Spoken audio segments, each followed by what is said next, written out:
Welcome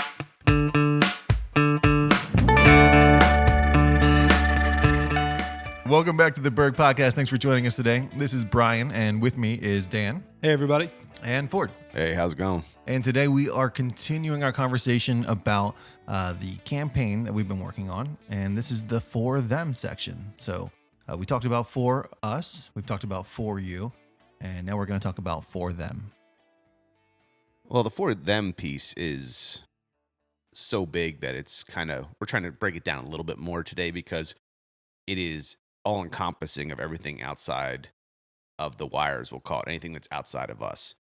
I like to think of it as For Them as for the community piece of it, but it really is for everybody, the partners, we call them, the trade partners, the subcontractors, whatever the term is, the clients, everything else is them.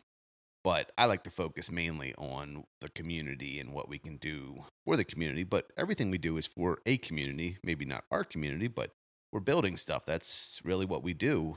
And so this is kind of hard to talk about because it's so big that you can't really wrap around what that means. Yeah, this one could take a while if we let it. And you're right. It touches so many things. So it's really anything that we interact with or drives us that's outside of the walls of our organization or the wires, as Dan likes to say. And really what we're talking about is, the why, right? The why we do what the team does. Yeah, I think it's why, but it's also what, right? Because you have For Us and For Maybe You. Who too. Maybe Who. You have the For Us, which we talked about. It is everybody in the building. It's everybody inside the wires. The building's a bad example because between field and office, you start to feel like within the four walls of this building. But no, the organization. The organization. Yeah. So everybody that in the terminology that I started to like from some of the things I've visited, inside the wires. So everybody that's inside, that is part of the team, that is working to get us to do what we're doing. And then when we get to You, we're talking about extending that a little bit. You know what I mean? Outside of it, to the people that make up your life. You know what I mean? The people that are significant to you, your family, your friends, all those things as it relates. And then as you get to community, in Ford's view of it, community extends a little further, and it's the people outside of you that are related to the You. But bigger picture, it's also the people that we work for, whether it be clients, GCs, owners. It's what we're doing every day, but it's also the why we're doing it. You know what I mean? That's why I'm saying it's both, because it's that we do excavation work. It's that we go work on a field or clean up trees at someone's house or do other things. But it's also the why we do it. We do it so that we can have a successful business, and then we can take that business and utilize it to help our community, both very locally, in our very local Morgantown, Lancaster County, Berks County, Northwest Chester County area, but also getting to a bigger area, to the Southeast PA, whether it be through CrossNet or Good Samaritan or any of the things we support. You know what I mean? We do a lot of things to go out and try and help the extensions of the You, to try and help and be engaged and involved community members. Yeah. So week 1, we talked about the For Us, and actually became a little bit of an overview of the For Us, For You, For Them. And it's really hard to talk about any of these things as an individual, right? An individual piece, because it's all full circle. The community, the clients, the partners sort of drive what it is that we do. And then we decide how to do it. We decide what our quality of our standards are. And then we sort of build these things in a way that we think is meaningful to our folks inside of our organization, in hopes that we can then pour back into the community by reinvesting in what's happening, by helping to build ball fields, by helping to, local nonprofit organizations with their mission and what's important to making regular, contributing, successful people in our community outside of the wire, so to speak. And then we kind of go back to the pool and we say, hey, now we'd like some of those successful people, those people who are contributing to society, to come back inside the wire, be part of our organization, contribute to what we do, right? So it's this really convoluted, full circle approach, but none of these pieces stand alone. No, they don't stand alone. And I mean, you can get so micro to the fact that where our office is located, we have neighbors, right? And they're across the street. And, we relocated trees to try and be a better neighbor for them. And, we talked to people at the shop, like, don't honk your horns off hours and stuff, just because you're trying to be a good neighbor to the people. You're trying to represent the us, the you to them in the best way you can.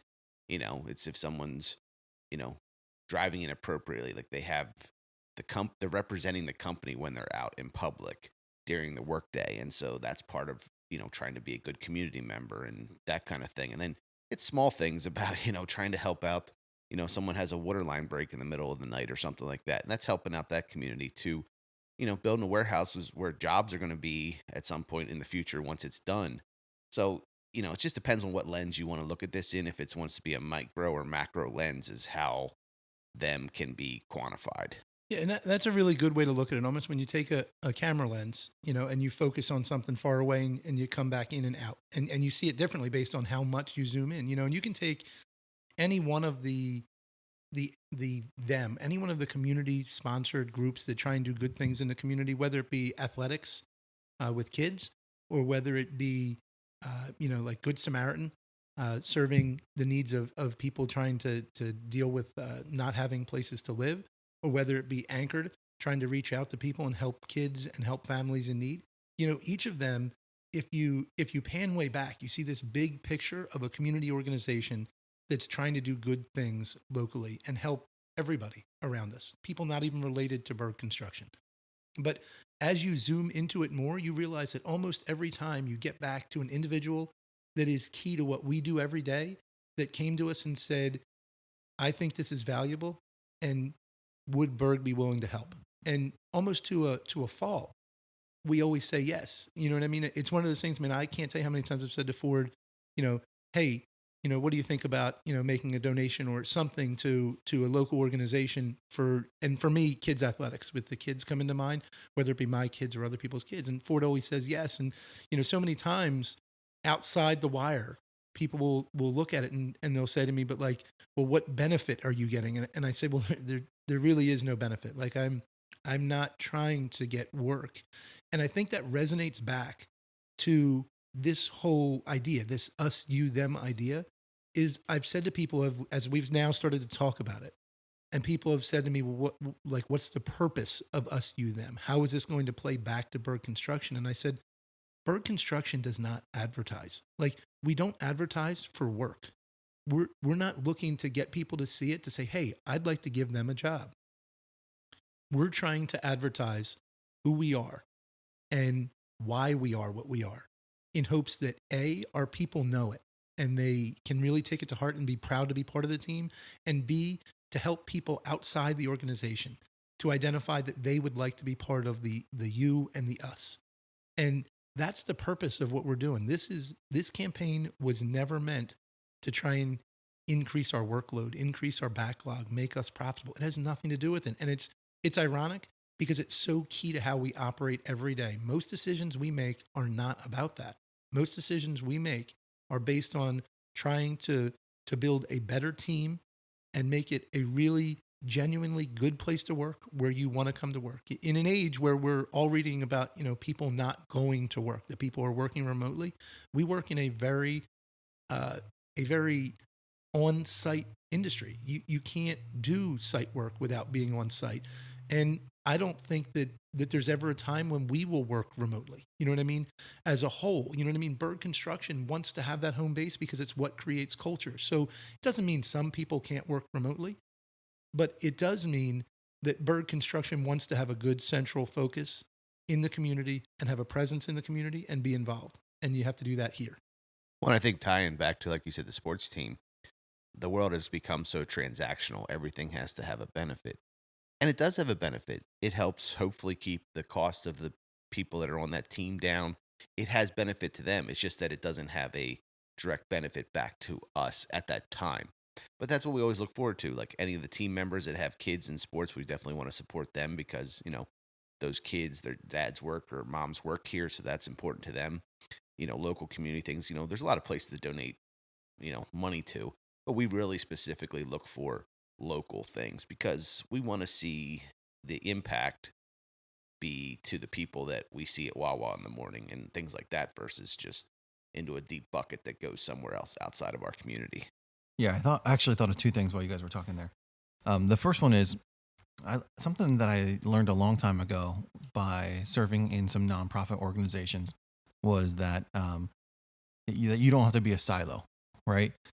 So I think one of the reasons that I see value or tremendous value really in supporting local organizations, whether it's nonprofits that are helping people find housing, nonprofits that are helping people provide food and clothing, mental health resources, whatever it might be. Sports is another good example. I think that like the reason it's so important to reinvest in those things is because we can't do them, right? Berg Construction's not starting a food pantry. Berg Construction isn't going to come up with a plan to help people find affordable housing. Maybe we're involved in construction and site work for affordable housing, but we're not like helping people find those resources. So I think it's important that, we recognize we're not a silo, but we are part of a community. And if we want our community to be healthy and strong and have success, we've got to like partner with those people because we can't do it on our own. So I thought that was really insightful when you guys were talking about that. The other thing I totally just lost. Well, maybe you get back to it. We'll see. It was really provocative. So, Folks, there was another thing. Brian had a great idea. We'll get it out to you at some point on a future podcast. Well, no, and I think that, for that level of thing with the community based, there's multiple levels to that in that they can provide the resources, but in order to provide the resources, they need partnerships with local companies as well. And so like, there was the race and stuff and they had like signs up from the different companies or, there's something, I like to swing the clubs once in a while. And so there's tons of golf benefits for different things. And, you go along there and there's little signs from multiple different companies and they're all trying to contribute in whatever way they can to try and help the community. And that's always good to see. And then, there's the clients, you see them contributing to things. And so, yeah, I think we're zoning in on more what we're trying to do in our community, but the them is just, we could spend hours on trying to define it. And it's very challenging. You could, you could spend a lot of time talking about it, but at the end of the day, as we like try and come full circle with for us, for you, for them, I think Brian really hit on something that's really important, which is it's not three pieces. Like it is one piece. And we believe it is so central to who we are, to what we do, and to why we do it, that in coming up with a campaign, we said nothing about what we do, how we do it, or why, because this is all of those things. Like this is an avenue. Coincidentally, I said this to Tom the other day. I said, coincidentally, your son, Ford, is pretty good with a 4-stick backhoe. That's really what made this happen. If Ford couldn't run a 4-stick backhoe, none of us would be here. Right? And so it's that basic point. He was good at that. And then there was a bunch of other things that happened because he was good at that. But what he's turned it into is for us, for you, for them. It's a thing that's good for us, whoever the us is. It's a good for you. So it's good for everybody surrounding the us. And we're trying to make it good for the them so that it's good for the community with stuff that has nothing to do with us. Because if we can do all three of those things, I think we can come to work and go home and be happy with what we did, be satisfied, have a successful company, and be good people. And at the end of the day, you can do that. That lets you sleep at night. Mm-hmm. Yeah. And we spent a lot of time focusing on the for them, the community piece. And we have mentioned already, but the other pieces of the for them are equally as important. Our clients. Our clients are a huge piece of what we do, obviously. Our trade partners, in that mindset where we can't operate as a silo, we can't do everything. Jobs require a wide variety of trades and skills. Being able to partner with other people, really is important to us. So finding people who value the same things we value who have the same standards as us are willing to provide that same product, that same mindset is important to us. So It is. yeah. It's it's funny you say that, and it's important that we talk about it. One of the things that I see the most when I see letters come in or emails come in with people that are happy working with us, whether it be an owner or a sub, a trade partner, whatever it is they appreciate what we're talking about in the for us, for you, for them. They appreciate that we want them to be part of our team. I read something the other day that somebody sent to us, and what the client was saying was that it was one of the most unique relationships where it was not confrontational. Like it was not us versus them. It was us working together with them to reach the end goal that both of us had in mind as as easily, as quickly, as efficiently as we possibly could. So that is one thing as we talk about it that we should devote a few minutes to is when we're selecting who we're going to use, many times it is not the cheapest sub. We are not a company built on any of our PMs going in and beating up the subs. You know, a lot of people, a lot of companies go in and they descope, and descope is brutal. You know, they go in and they're going to beat you up, and we really don't do that. I have really tried to follow Ford's lead, and then we have tried to project that out to our team and say when we're bidding a job, you ask the subcontractor for the best number, the supplier for the best number they can give you and be successful. And that's their number. And if we are successful in being awarded that contract, that is their number. There's not any reason to hold it over their heads now and say, well, we have this contract. What's your best number now? Because that's not good for them. And if it's not good for them, there's another like for us, for you, for them, Ray coming off of that company that it's eventually going to hurt somebody if you do that. So in dealing with clients and in interactions with trade partners, we really focus on that as well to say like, if once you do that, you now become part of us, ironically, in our own view. You know what I mean? Whether it be one of the trade partners or one of the clients. Once we work with you and you're a client we're going to work with, we really want you to become part of us. We would like you inside the wire in that terminology, because then there's a level of trust and we're all working to the same goal, and we can be more effective. Well, and I think it goes back to clients in a level that like we love repeat business. We love to work with somebody because that meant that the previous project was successful and things of that nature. Now, every year because we've grown, we've had to take on some new people, and some people have been relegated back to maybe not being future because they didn't match with what we're trying to do. But we want to find those people that we can continue to do work for. All sides are successful, and that's how everybody wins. You know, we talk about the triple win or whatever, but like everybody has to win in this business. If you don't, you might win short term, but long term, that's not a successful play. I remember many years ago we were doing drip systems, and Predoc was the distributor in the area for the equipment, and a new person came in, and we lost like 5 jobs in a row. And I was like, "What's going on?" Well, this other person had come in and was underbidding Predoc, and the problem is, through the grapevine, I knew that their service wasn't as good because once we install it, we disappear. We got our check, we installed it, we're gone. But they have to then, the homeowner then has to work with that supplier for maintenance over a long period of time.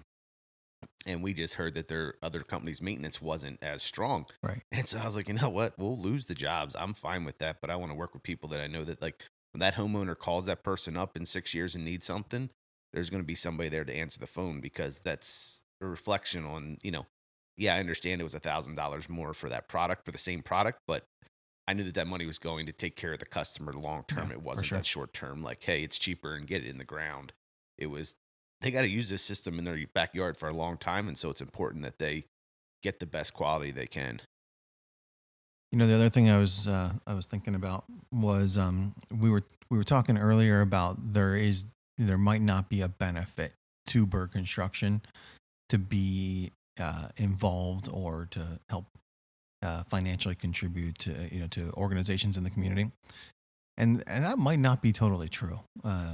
If we're like a little holistic about this, something that I kind of picked up from you, Ford, and from some other places. The way I think it's a Lancaster County thing, to be honest, maybe, or a Southeast PA thing, maybe. But I think there is like reciprocal gain or benefit in taking care of your own. Um, and you know, I don't want to get into politics, and I don't want to get into, but there's a lot of folks who rely on, you know, the government or, you know, other people to meet their needs. But when you're able to take care of your own, I think it does a lot of things. Not only does it make your community healthier, but I think it does a lot of things for the individual too. To know that, you know, there's people who have their back. There's people who they can stand on their shoulders, not on their toes, so to speak. Yeah, I 100% agree. I mean, when I said it, I was meaning like transactionally. Right. No, but, but Brian, it's what's going to happen with this conversation is we're going to circle back. I remember we said, and I don't remember if it was for us or for you, but I was talking about that my adaptation, my introduction into this attitude that doesn't exist the same way in New Jersey. You know what I mean? In New Jersey, it's I, we, you know what I mean? Or it's I and me, you know what I mean? Whereas in Lancaster County, as you get out here, that's not how people talk, because it isn't about I and me. I and me doesn't win anybody anything. It doesn't make the group better. And the group dynamics in whether it be Lancaster County, Southeast PA, you know what I mean, whatever it is, they're really valuable. And it makes it stronger. It makes you, like you said, it's not a political statement. It's, if we can make the community better, how can that possibly not benefit us? Like, it does benefit us it just doesn't benefit us in the way that you would think a company wants to benefit. Right. You know? It doesn't create margin. It doesn't create margin. It doesn't, you know, there's no bottom line net income revenue showing up. We're not getting any kickback because we were able to, you know, help some kids remove barriers to entry when it came to playing sports or whatever the case may be. But I think that because our community thrives, we do benefit. 100%.